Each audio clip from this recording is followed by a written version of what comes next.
Teman-teman kelompok 5, yuk mari kita bahas rencana aksi penerapan manajemen dan Smart ASN di Kementerian Pekerjaan Umum. Yuk kita mulai dari isu apa saja yang bisa kita angkat dalam budaya kerja PU, mendukung insan PU mengimplementasikan literasi digital Smart ASN. Nah, kalau menurut aku, isu yang relevan ada pada pengelolaan arsip elektronik yang belum maksimal. Tambahan nih, bisa juga isu terkait literasi digital belum merata. Isu yang bisa dibahas lagi ada integrasi OneDrive sebagai solusi penyimpanan data untuk memperkuat database BMN. Nah, yuk kita bedah masing-masing isunya. Untuk isu yang pertama yaitu pengelolaan arsip elektronik belum maksimal, yaitu banyak dokumen disimpan di lemari atau map tanpa sistem digital, sehingga kalau mau cari satu dokumen butuh waktu yang lama. Dampaknya, sulit menemukan dokumen penting, risiko kehilangan arsip, kurang akuntabel, lambat dalam pelayanan publik. Nah, untuk isu kedua ada literasi digital yang belum merata. Adanya kesenjangan kemampuan ASN, terutama antara generasi muda yang lebih adaptif dan pegawai senior yang cenderung masih kesulitan beradaptasi dengan teknologi. Dampaknya, yang pertama, sistem yang sudah ada tidak terpakai optimal. Kedua, koordinasi antar pegawai terhambat.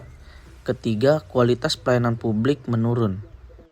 Untuk isu yang ketiga ada integrasi OneDrive sebagai solusi penyimpanan data untuk memperkuat database BMN, di mana belum adanya sistem terpusat yang mengelola dan menyimpan data BMN secara aman, rapi, dan mudah diakses oleh seluruh unit kerja. Dampaknya yang pertama, risiko kehilangan atau duplikasi data semakin tinggi. Kedua, proses monitoring dan pelaporan BMN menjadi lambat. Ketiga, risiko kehilangan atau tidak sinkronnya data antar unit. Hubungan ketika isu dengan manajemen ASN. Yang pertama, pengelolaan arsip elektronik belum maksimal. ASN dituntut profesional, transparan, dan akuntabel. Arsip yang tidak rapi berarti tata kelola belum sesuai dengan good governance. Yang kedua, literasi digital belum merata. Kompetensi ASN harus terus dikembangkan melalui pelatihan dan pengembangan diri. Dan yang ketiga, integrasi OneDrive sebagai solusi penyimpanan data untuk memperkuat database BMN. Mengelola BMN adalah bagian dari akuntabilitas dan integritas ASN. Integrasi penyimpanan cloud mendukung manajemen data yang tertib. Nah, untuk penjelasan terkait hubungan Smart ASN dengan isu yang kita angkat adalah di mana untuk isu pertama, Smart ASN harus adaptif dengan teknologi digital. Arsip elektronik yang rapi mencerminkan ASN yang mampu mengelola data berbasis digital. Untuk isu yang kedua, Smart ASN menuntut ASN untuk digital skillful, di mana literasi digital adalah kompetensi dasar agar ASN bisa bekerja kolaboratif, transparan, dan responsif. Dan hubungan untuk isu yang ketiga, di mana Smart ASN dituntut mampu menggunakan teknologi berbasis cloud untuk kolaborasi, transparansi, dan efisiensi. Penapisan isu melalui metode APKL. Nah, di sini ada 3 isu yang kami angkat. Yang pertama, pengelolaan arsip elektronik yang belum maksimal. Yang kedua, literasi digital ASN belum merata. Yang ketiga, integrasi OneDrive untuk memperkuat database BMN. Berdasarkan penilaian APKL, isu yang pertama yaitu pengelolaan arsip elektronik yang belum maksimal mendapatkan poin 20 poin. Kedua, literasi digital ASN belum merata mendapatkan 16 poin. Yang ketiga, integrasi OneDrive untuk memperkuat database BMN mendapatkan 14 poin.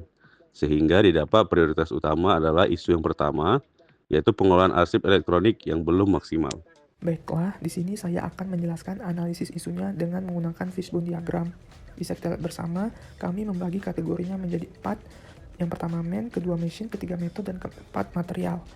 Kita mulai dari man, yaitu penyebab masalahnya ASN belum memiliki kompetensi literasi digital yang merata. Lalu untuk machine, penyebabnya koneksi internet di beberapa unit itu masih kurang stabil. Lalu yang ketiga metode, belum ada SOP baku mengenai penyimpanan dan penataan arsip digital. Lalu yang terakhir material, penyebabnya itu tidak ada basis data terpusat untuk seluruh dokumen. Dari hasil analisis isu tersebut ditemukan beberapa alternatif solusi, yaitu 1. Digitalisasi arsip fisik ke bentuk elektronik, 2. Pembentukan tim khusus pengelola arsip, dan yang ketiga, tersusunnya SOP pengelolaan arsip elektronik. Selanjutnya adalah penapisan solusi. Di sini kami menggunakan metode McNamara dengan 3 indikator yaitu efektivitas, kemudahan, dan biaya. Ada 3 alternatif solusi yang kami tawarkan. Yang pertama, digitalisasi arsip fisik ke bentuk elektronik. 2, pembentukan tim khusus pengelola arsip digital. 3, penyusunan SOP pengelolaan arsip elektronik. Nah, berdasarkan hasil penilaian dari ketiga indikator, didapat solusi dengan skor tertinggi 15 yaitu digitalisasi arsip fisik ke bentuk elektronik. Sehingga solusi ini menjadi prioritas utama kami. Hal ini karena digitalisasi ini terbukti paling efektif, relatif mudah diterapkan, dan biayanya dapat ditekan. Melalui tugas kelompok ini, saya belajar banyak tentang pentingnya kerjasama tim dan komunikasi yang efektif dalam menyelesaikan suatu tugas. Pembuatan konten mengenai cara menganalisis isu di unit kerja tidak hanya memperdalam pemahaman saya tentang identifikasi masalah, analisis akar penyebab, serta perumusan solusi, tetapi juga memberi pengalaman langsung dalam menyampaikan materi secara sistematis dan menarik. Kami menghadapi tantangan dalam menyatukan berbagai pendapat dan gaya kerja, namun akhirnya mampu menghasilkan konten yang representatif, berkat diskusi yang terbuka dan pembagian tugas yang jelas. Kegiatan ini menumbuhkan kesadaran akan pentingnya peran kami sebagai CPNS dalam mengidentifikasi dan memberikan solusi terhadap isu di lingkungan kerja secara tepat dan profesional. Sekian paparan dari kelompok 5. Terima kasih.